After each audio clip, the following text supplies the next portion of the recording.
आप आरोपी पक्ष हैं, आप ही पर आता हूं सबसे पहले। मेरी आवाज आ रही है ना आपको? हाँ बिल्कुल आ रही है शुक्ला जी। सब कांग्रेस प्रमुख विपक्षी दल है, आपसे लगातार महंगाई को लेकर न केवल चर्चा चाहती है बल्कि महंगाई पर कुछ कंट्रोल के लिए कदम भी चाहती है।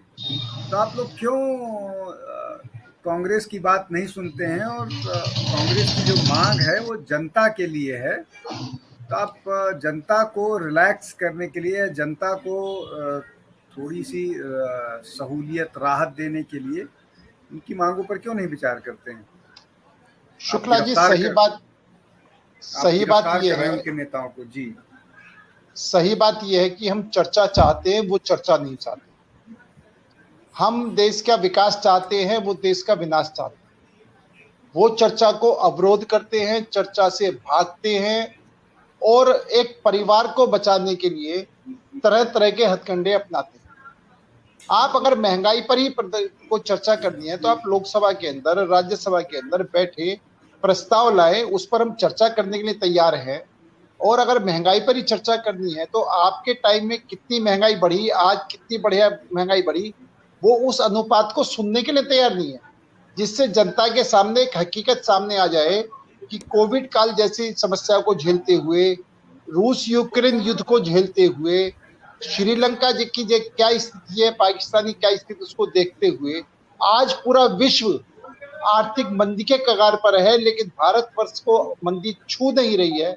इन सब परिस्थितियों को देखते हुए जिस तरीके से आज हिंदुस्तान की स्थिति कंट्रोल के अंदर है और जिसको पूरा विश्व सराह रहा है, अब वो बात वो लोकसभा में कहेंगे तो सारे तथ्यों पर बात होगी, सारे समीकरणों में बात होगी, तो वो सुनना नहीं चाहते। क्योंकि उनके टाइम में जो भ्रष्टाचार हुआ, उनके टाइम में जो महंगाई बढ़ी है, उनके टाइम में जो देश रसातल में गया है, वो सुनना नहीं चाहते और वो जनता तक वो बात पहुंचाना देना नहीं चाहते।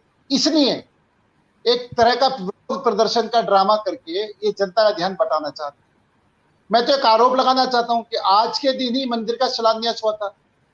क्या ये आज के दिन अयोध्या में भगवान राम का मंदिर बना था, उसके विरोध में काले कपड़े पहन के उतरे हैं क्या? आप सच्चाई क्या है वो सामने रखें। आप परिवार को बचाने के लिए काले कपड़े पहन के निकल रहे हैं या राम मंदिर के विरोध में काले कपड़े पहन करके निकल रहे हैं? ये निश्चित तौर पर अगर महंगाई पर चर्चा करनी है तो संसद में चर्चा करो, हम हर तरीके की चर्चा के लिए तैयार हैं, अगर वो चर्चा शांतिपूर्वक करवाना चाहते हैं तो।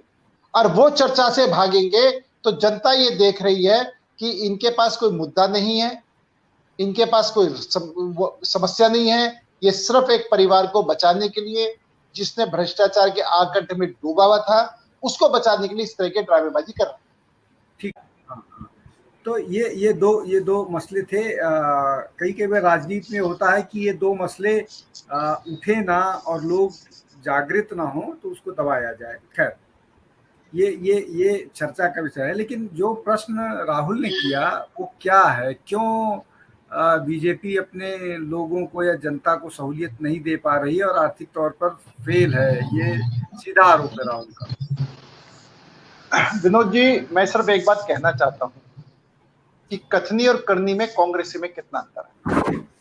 आप एक बात देखें, ये पेट्रोल और डीजल की महंगाई का रोना रोते, लेकिन राजस्थान में ये टैक्स घटाने के लिए तैयार है, जबकि केंद्र सरकार ने अपने टैक्स में कटौती करी है। भाजपा राज्य शासित प्रदेशों ने अपने टैक्स में कटौती करी।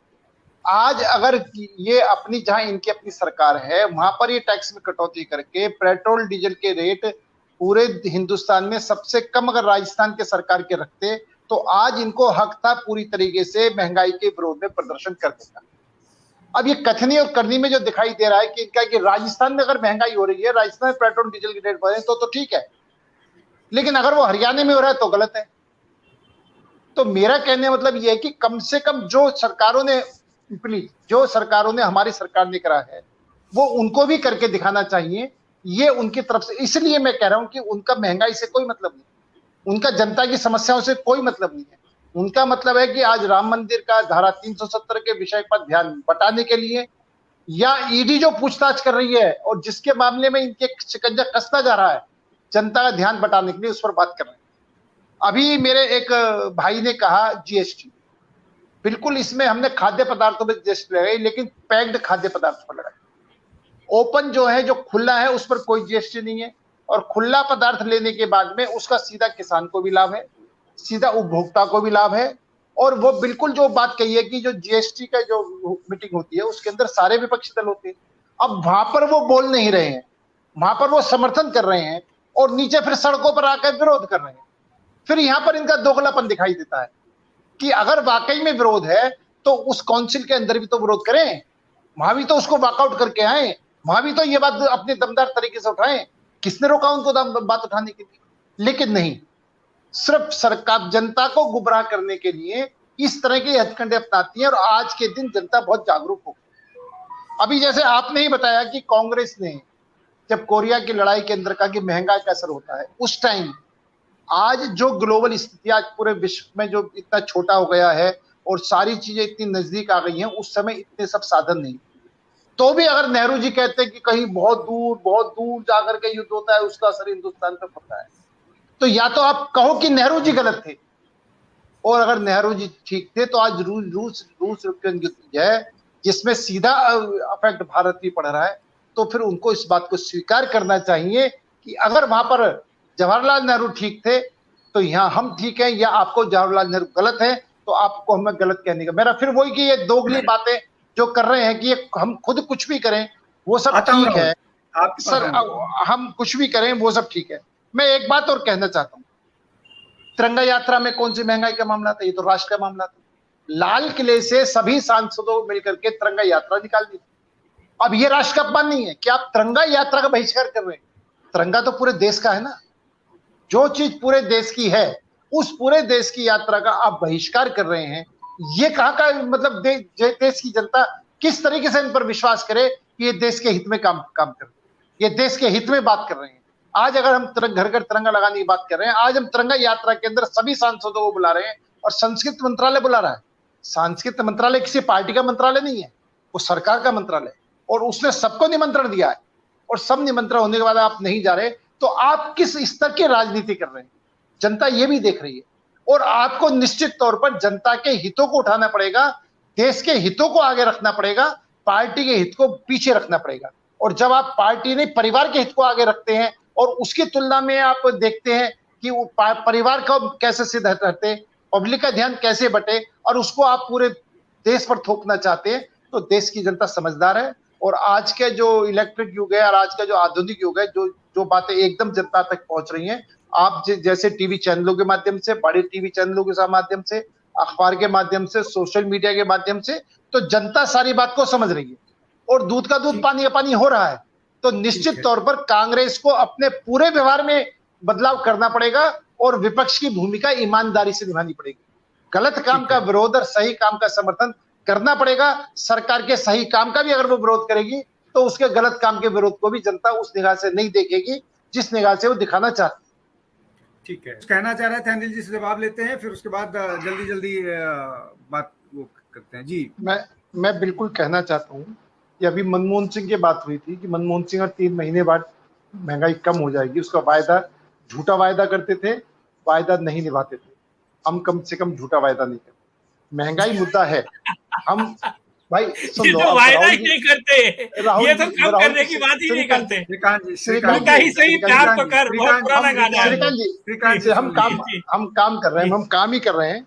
हम झूठा आश्वासन देते थे, काम कर रहे हैं। और महंगाई के मुद्दा नहीं है, इस बात को नहीं मानते। महंगाई, अगर सरकार महंगाई को मानती है तभी उसने पेट्रोल डीजल पर 2 बार टैक्स कम किया। सरकार महंगाई मानती है तब उसने अमेरिका का विरोध झेलते हुए, अमेरिका के विरोध के बावजूद भी रूस से तेल खरीदा, इस बात की चिंता ना करते हुए कि अमेरिका नाराज होगा। उनको चिंता अपने देश के हित की थी, देश के लोगों की थी, देश के लोगों की जनता के लिए उन्होंने उसके बावजूद भी रूस से तेल खरीदा। ये इस बात को दिखाई देता है कि हमारी सरकार जनता के प्रति कितना समर्पित है और वो किसी भी विदेशी दबाव के आगे झुकने को तैयार नहीं है।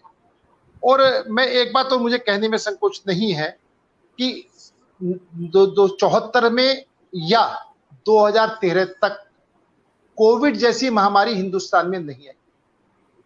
कोविड जैसी महामारी विश्व में नहीं आई सर, पूरा विश्व झेला है।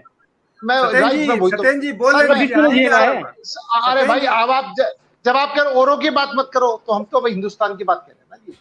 हम हिंदुस्तान में कांग्रेस और बीजेपी की बात कर रहे हैं ना जी, कि और उस पूरे विश्व में नहीं हुआ, ये बात मानता हूं।